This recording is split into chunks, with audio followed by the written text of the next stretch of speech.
Le salaire de votre président de la République, 19 000 € à peu près. c'est à peu près le salaire d'un bon ingénieur de Stellantis avec entre 5 et 10 ans d'expérience. Non, Emmanuel Macron gagne en fait moins que ça. On est bien payé quand on est quand même ingénieur chez Stellantis. For sure. Il y a 2 ans, Libération avait publié la fiche de paye du président. Il gagne 16 000 € bruts par mois, soit 8 500 € net après impôt. Bon, il y a aussi quelques avantages matériels qui vont avec la fonction. Un logement à l'Élysée, des avions, des hélicoptères, des voitures blindées et même un Imbus 2000. C'est un Nimbus 2000! Merci à tous.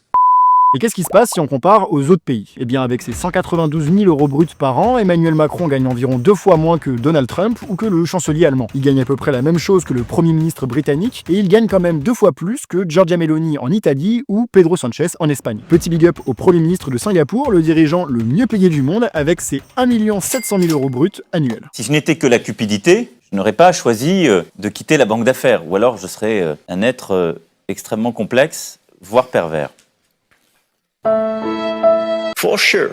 Bon, si ça peut rassurer le président, un ingénieur chez Stellantis, ça gagne pas du tout 19 000 € bruts par mois. Un des principaux syndicats d'entreprise a fait savoir qu'un ingénieur au bout de 5 ou 10 ans d'ancienneté gagnait en fait 3 fois moins. T'es un menteur, voilà, tu mens comme tu respires, t'es un respirateur menteur. Et alors, pour l'anecdote, Nicolas Sarkozy, lorsqu'il était devenu président, avait augmenté son salaire de 170%, passant de 7 000 à 19 000 € bruts par mois. Quelle indignité. François Hollande avait ensuite réduit ce salaire de 30%, et cette question de la rémunération du président, en ce moment, elle revient sur la table. Je suis un député qui se paye au SMIC. Eh bien, comme président de la République, ça sera pareil, ça sera le SMIC. Et vous alors, est-ce que vous pensez que le président de la République devrait gagner plus ou gagner moins? Eh bien, j'attends vos avis en commentaire.